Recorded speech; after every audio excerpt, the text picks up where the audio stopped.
बाप रे। अगले दिन एयरपोर्ट का एम्बियंस देखकर मनस्वी का यही रिएक्शन था।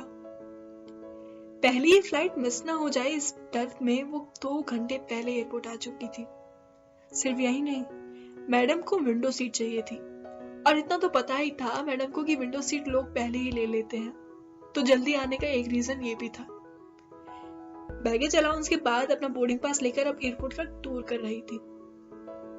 बोर्डिंग पास इंपॉर्टेंट होता है, इसलिए उसे संभाल कर अपने स्लिंग बैग में रखा और फिर निकल पड़ी एयरपोर्ट की सैर पर।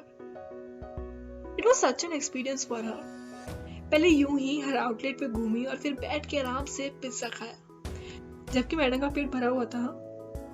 पर क्या करें, शौक बड़ी चीज है। गेट एंट्री शुरू हो चुकी थी। मनस्वी लाइन में लग गई और जैसे ही उसने अपना स्लिंग बैग चेक किया तो उसका बोर्डिंग पास वहां था ही नहीं। वो घबरा गई। घबराहट में इतनी सहम गई कि उसकी आंखें भर आई। बैग लॉक लूज था, इसलिए उसे इस बात का एहसास ही नहीं हुआ कि उसका बोर्डिंग पास कब गिर गया। बेचारी के डर से पसीने निकल आए। कहीं आप इसके लिए तो परेशान नहीं? लाइन में खड़े एक आदमी ने पूछा। अपने बोर्डिंग पास को देखकर उसे खुशी हुई, उसकी सांस में सांस आई। वो बोलने ही वाली थी कि उसकी बात काट कर उस आदमी ने बोला, मतलब आप लोग को कोई जिम्मेदारी का एहसास नहीं है ना? शुक्र है मुझे मिल गया, नहीं मिलता तो लग जाते क्रू को परेशान करने में। बोर्डिंग पास मनस्वी के हाथ में रखकर वो आगे बढ़ गया। बड़ा ही रूड है। अरे माना कि गलती हुई है, पर ऐसे कौन सुनाता है? मनस्वी ने खुद में सोचा। हे भगवान, ये आदमी मेरे पास ना बैठे बस प्लीज। हमारी मनस्वी ना कुछ ऐसी है, थोड़ी ज्यादा ही फिल्मी सी। अगर उसे किसी कैरेक्टर से डिफाइन करना हो तो वो ये जवानी है दीवानी की मनाली ट्रिप से पहले वाली और मनाली ट्रिप के बाद वाली नैना का मिक्सचर है। मनस्वी प्लेन में चढ़ने तक यही प्रे करती रही कि वो आदमी उसके साथ ना बैठे। 16A, 16A, 16A, ये रही।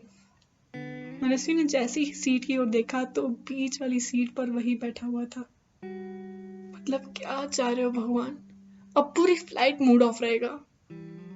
बेचारी की पहली ही फ्लाइट उसे पूरी ड्रामेटिक होती हुई दिखाई दे रही थी। मनस्वी ने सिर्फ 2 शब्द कहे और अपनी सीट पर बैठ गई। नहीं, वो पहले के थैंक यू नहीं, बल्कि एक्सक्यूज मी। प्लेन के टेक ऑफ का टाइम था। यार क्यों ही ले ली विंडो सीट, अब क्या करूं, मौत भी खिड़की से दिख रही है। अपने आप में वो बड़बड़ाने लगी। फ्लाइट ने जैसे ही टेक ऑफ किया, मनस्वी ने डर कर आंखें मीच ली और मिडल सीट के वो हैंडरेस्ट को कस के पकड़ लिया। पर लाइफ को तो ड्रामा चाहिए था ना। हैंड रेस्ट पर उसी आदमी ने अपना हाथ रखा हुआ था। जैसे ही उसे ये एहसास हुआ कि उसने उसका हाथ पकड़ लिया है तो उसने तुरंत अपना हाथ झटक दिया। जैसे ही क्रू ने अनाउंसमेंट की कि अब आप अपनी सीट बेल्ट खोल सकते हैं, तो उसने अपनी आंखें खोली, गहरी सांस भरते हुए साइड में देखा और एक आम इंसान की तरह अपनी उस हाथ पकड़ने वाली गलती के लिए सॉरी बोला। I am sorry. अरे it's fine, actually I am sorry, मैं कुछ ज्यादा ही रूड हो गया था। मनस्वी ने एक स्माइल देकर उसकी अपॉलॉजी एक्सेप्ट की। वैसे आई एम नकुल, उसने हाथ आगे बढ़ाकर कहा। मनस्वी ने भी हाथ मिलाया। First flight? नकुल ने पूछा। हाँ। मनस्वी अभी और बात करने के मूड में नहीं थी। वो बोर्डिंग पास वाले इंसिडेंट के बाद और अभी फ्लाइट के डर से थोड़ी घबराई हुई थी। जहां मनस्वी अपनी फ्लाइट एंजॉय करने की कोशिश कर रही थी, वहीं नकुल कुछ ज्यादा ही खुश नजर आ रहा था और उसे देखकर मनस्वी को हंसी आ रही थी, क्योंकि मैडम के दिमाग में डिस्कवरी चैनल की वो वीडियो चल रही थी जहां आगरा की किसी गली में बंदर केले मिलने से खुश हो रहे थे। बस इस बार फर्क इतना था कि उसे उन बंदरों की जगह ना जाने की नकुल दिख रहा था। या तो फ्लाइट का डर था या तो फिर नकुल के लिए उसकी चिढ़, जो उसे ये सोचने पर मजबूर कर रही थी। लगता है सुबह सुबह मियां बीवी की लड़ाई हो गई है।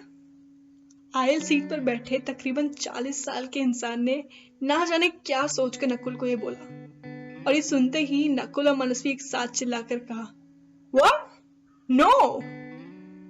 मतलब एक तो ना जाने क्यों हमारे देश के अंकल आंटीज को हर बच्चे में अपना बच्चा दिखता है, जिसके चलते वो बस सबकी शादी जल्दी से जल्दी कराना चाहते हैं। मतलब मैं और ये कैसे यार?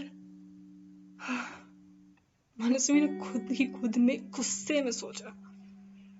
बेचारी मनस्वी ना जाने उसने किस मुहूर्त में फ्लाइट टिकट बुक की थी। उसके चेहरे पे शिकन थी, घबराहट थी, और नकुल वो उस एयर होस्टेस को स्माइल पास कर रहा था जो उन दोनों के उस चिल्लाने पर उन्हें शांति बनाए रखने को कह रही थी। What a creep. मनस्वी ने शायद मन में कुछ ज्यादा ही तेज बोल दिया। तभी तो नकुल मुड़ के उसे देखने लगा। मनस्वी ने तुरंत ही खिड़की के बाहर की वादियों को देखने का फैसला किया। फ्लाइट के 30 मिनट बाद उसने सोचा कि शांति से थोड़ी देर ना सो जाते।